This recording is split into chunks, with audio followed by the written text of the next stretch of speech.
Hey guys, Constance here. Welcome back to A Good Life Farm.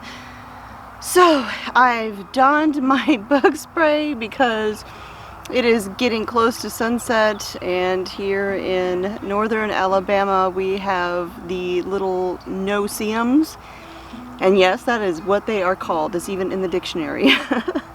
No-see-ums. They are itty-bitty tiny little gnats that are biting gnats. You can not even hardly see them, except with, you almost need a microscope to see them when they're biting you. And they love me. They especially love my the backs of my knees for some reason. So anytime I'm out here in the evening, I have to put on the bug spray.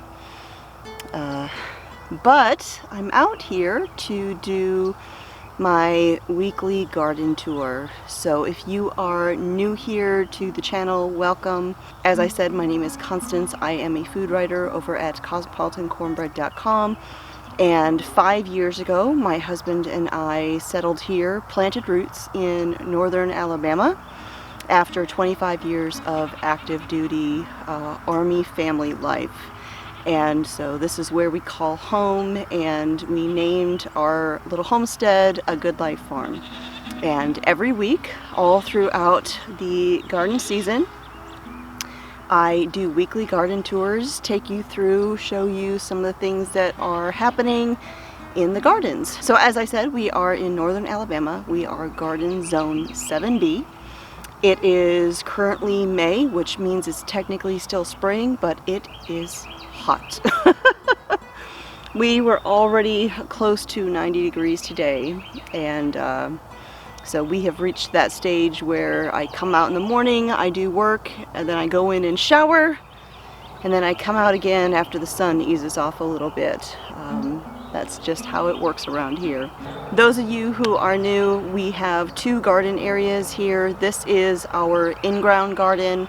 We have long in-ground beds that are no-till, and then I do have a couple of raised beds that I added in this area, and then we have a raised bed garden out in front of our house. This garden is mostly a typical in-ground garden. I do have a few flowers here and there for the pollinators, and in the front that is more of your potager garden style, where you combine lots of flowers with your edibles so that it is beautiful. You know, my office area looks out over the front garden, and so I always go a little extra heavy on the flowers out there. So let's walk through the garden and see what's going on here. Now I do still have a lot of areas that are not yet planted. I'm probably this week, by the time the next video goes up, there will be lots of things planted out here. So as the week progresses, as time goes on, there will be more and more, or I should say less and less, empty spaces. So right down here at the bottom of this trellis, I planted Kajari melons, and I can see some peeking through right there. The other side I've not yet planted, but I decided I'm going to be putting Chinese noodle beans in down there. On the other side of the trellis in that area, I've got several perennial flowers along with some pineapple sage. That is a late summer blooming plant. I've got a dill patch over there. I have a lone sweet potato vine that was kind of just an extra one, so I stuck it over there.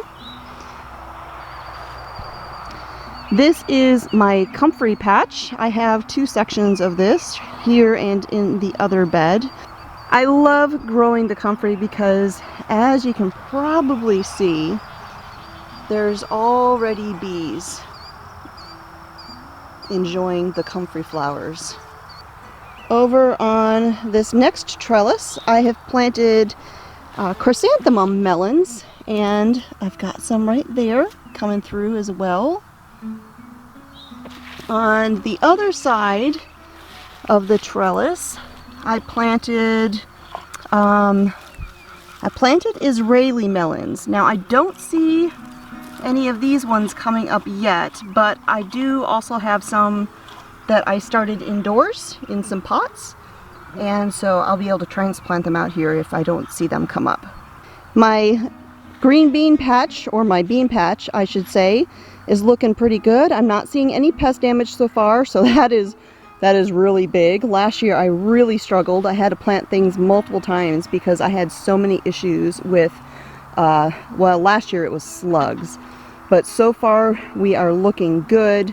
These are my purple potted pole beans. Well, one patch of them. I actually have more than one.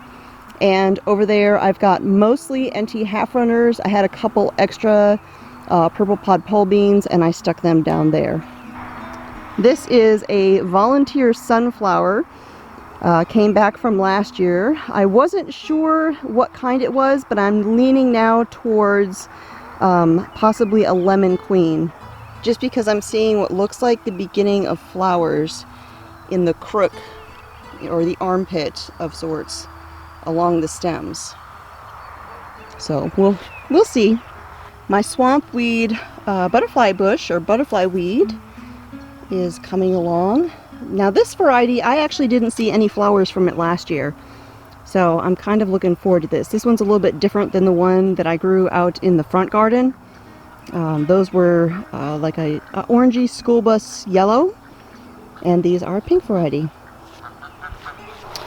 Over here underneath my other bean trellis, I've got some squash plants, and if you see there's actually some little baby yellow squash, and this is crookneck squash.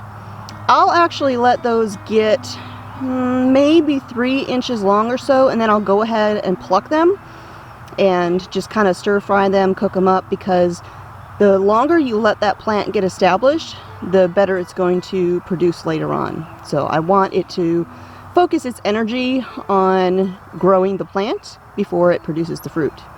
So those are on there right now, but they won't stay there.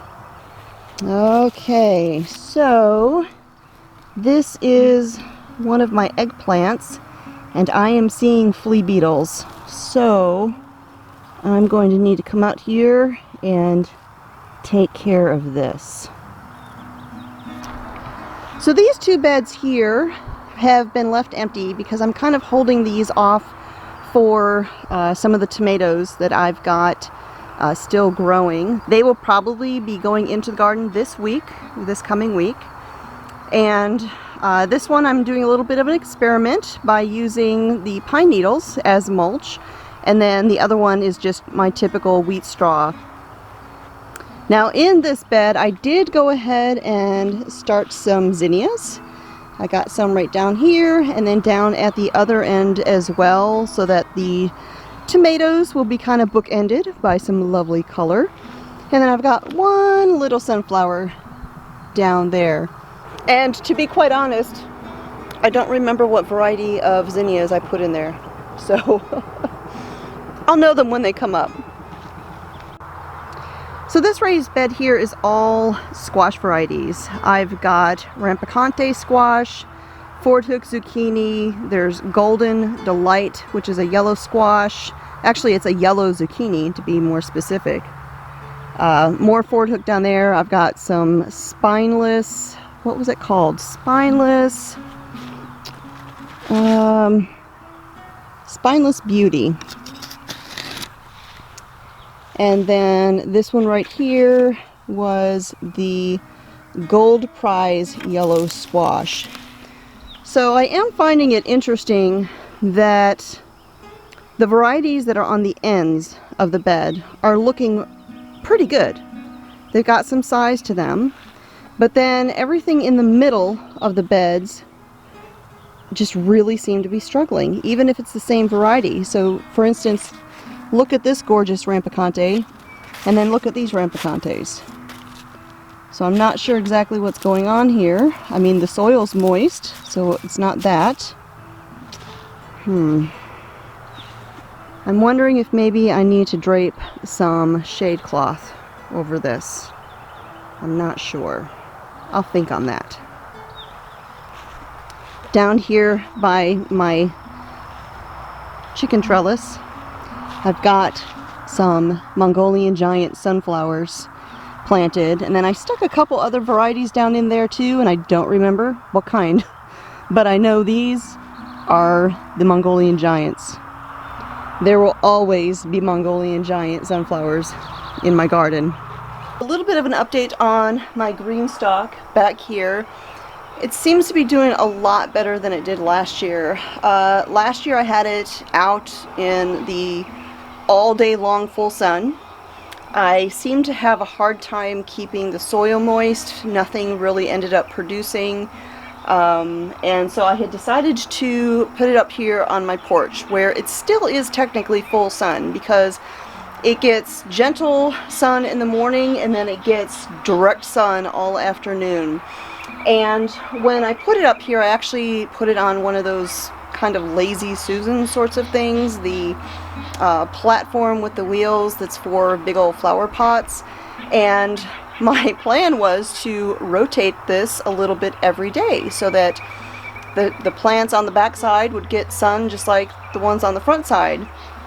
However, it was a good idea, but it didn't work out, because this green stalk is a 5-tier, and it is heavy.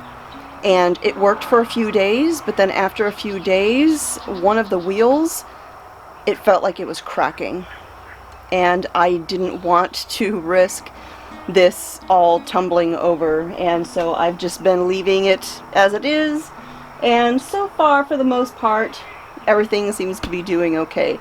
Definitely the stuff on the outer side that's getting more sun is doing better than the stuff on the back side, but it's still doing all right. So right in here I've got some celery, my first time growing it. It's doing okay. I've got just a lovely plant up on top.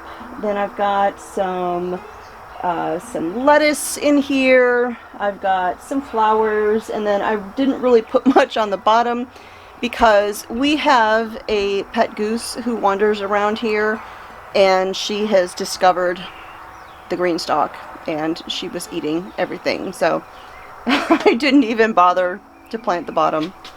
Let me show you my starts over here. So I actually set up a hammock this year, which I was very excited to get, but I took it down temporarily, although the stand for it is still sitting down here, because I've got, as you can see, my pepper plants, and I've got a few tomatoes up here. This is my area for kind of hardening them off and preparing them to go out into the garden. I've got all sorts of varieties, and these are something else that will likely be getting planted this week. Goodness, let's see. So I've got Sugar Rush peach peppers. I've got Buena Mulata. I grow all sorts of different types of peppers, and most of them are looking really good. I got one down here that's looking mighty puny, so that's probably not one that will end up going in the garden. This was a Chinese, well, it's Chinese 5 color. Alright, and this right here, this will definitely be getting planted. This is some ground cherries. These are, let's see, what variety was this? This is the Aunt Molly's ground cherries. So I didn't grow these last year, and I decided to bring them on back. And this is one of my flats of tomatoes. I've got a whole bunch more of these waiting to get planted. Alright, and here is my raised bed garden.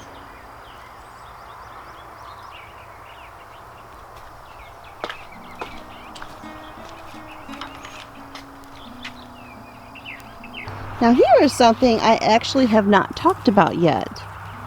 Alright, so these onions right here actually came in the mail from one of my sweet subscribers.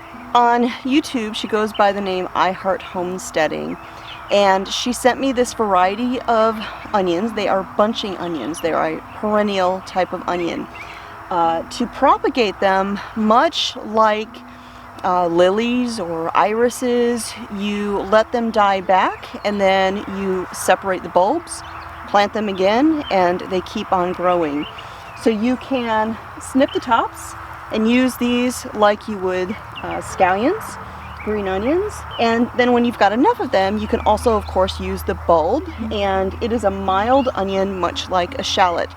They remind me a lot of the Egyptian walking onions, but from what I understand, these don't really go to seed. Now this variety, and I'm going to probably butcher the name, but it is called Itoy. And however you say that, I'll put the name of it right down here. But I did a little bit of reading up on these, and they're mostly grown in the Southwest. They grow wild in places like the mountains of Arizona. And some people actually consider them a native onion, except, as it turns out, it looks like they were brought over by Jesuits in the 1600s, according to what I read on them. But I am really excited to give these a try. So this is my first little cluster of them that she mailed to me, so I planted them here to kind of help them get established. And then I don't know that I'll keep them right here. I just had an empty spot and I wanted to get them in the ground right away. So Itoy or Itoy onions. So my tomato plants are looking good. These were some of them that had survived our late freeze, and there's several varieties. This one down here is a Dr. Weish or Dr. Witchy's. Let's see. I've got tags down in here for all of them. This one is a Berkeley Pink Tie-Dye. This one is also a Dr. Weish. This is a Black Vernissage, and that one is Hungarian Heart, which I've never grown this variety before.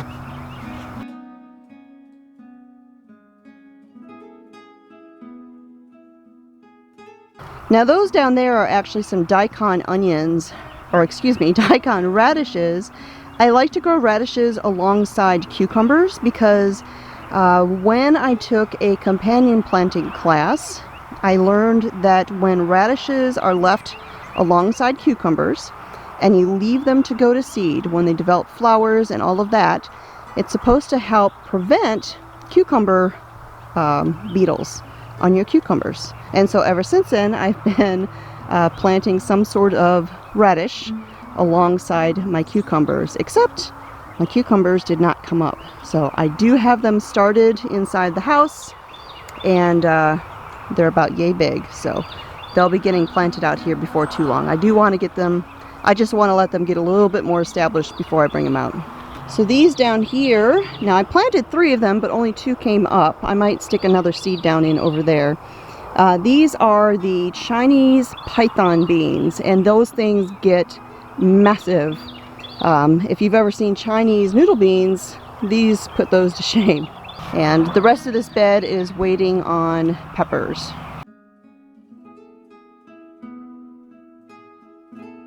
So now when we had our mishap with the tomato plants getting frozen, I did go to my local feed and seed store, and they had an amazing variety of all sorts of starts, things I had never seen offered at any other garden supply store or garden center or anything like that in the past. And so I did go ahead and pick up a few varieties of tomatoes just so I could get some in the ground, because at that point I didn't think any of my tomatoes that had been frozen would survive. So all of the ones that I picked up there, I put in this bed down here where I had peppers last year.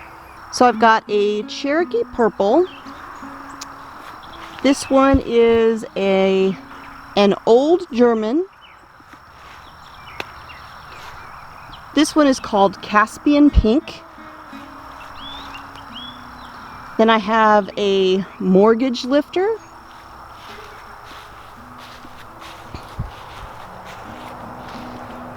Come around this side. Of course, I've got a sunflower tucked down in there. This one right here is called a pineapple tomato. I don't know anything about this variety. I've never even heard of this before, but let me show you the tag here.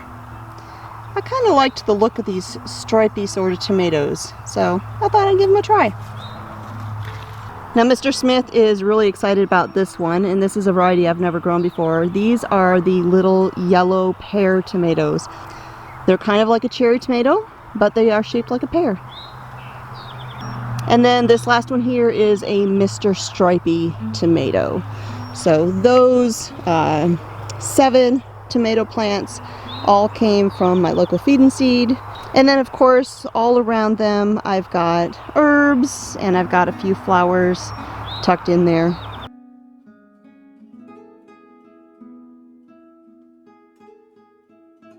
Alright, so the peas have definitely shot up. I'm pretty astounded at how quickly these things grew. I mean, just all of a sudden. I planted these things back in January or February when it was still nice and cold outside, back when I was supposed to. They didn't do anything for ages, and then all of a sudden, just in the last week or two, they've just gone crazy. And of course now I've got peas all over the place.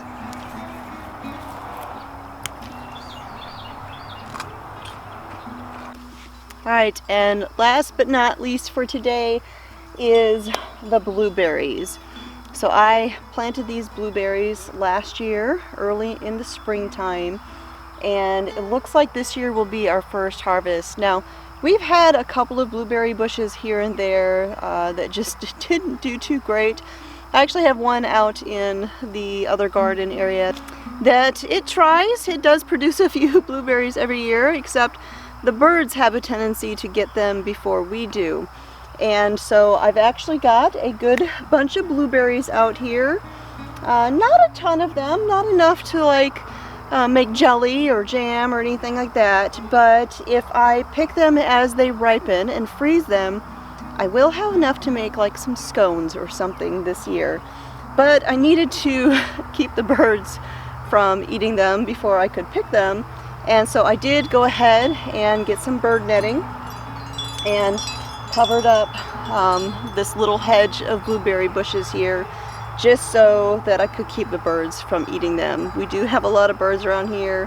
Earlier in the year I had a pair of birds put a nest up on the porch and they hatched out their babies. Well, we took the nest down because I figured that was that. They're building a nest all over again. So we've got birds up there. We've got there's a blueberry or there's a birdhouse at the far end of the garden, and there's mockingbirds making nests. So lots of birds, which I don't mind, but I want to keep the blueberries. So we've got, they're just beginning to ripen. Right there. Mr. Smith got the first one off the bush the other day. So that is it. I am quickly losing light and it's about to be sunset. And as I said at the beginning of the video, I will be doing tours just like this all through the garden season. My plan is for them to go live on Saturdays. If the weather doesn't cooperate, it may end up being Sunday, but Saturday is what I'm shooting for. So thanks for hanging out with me again here today. My name is Constance at A Good Life Farm, and I'll talk to y'all next time.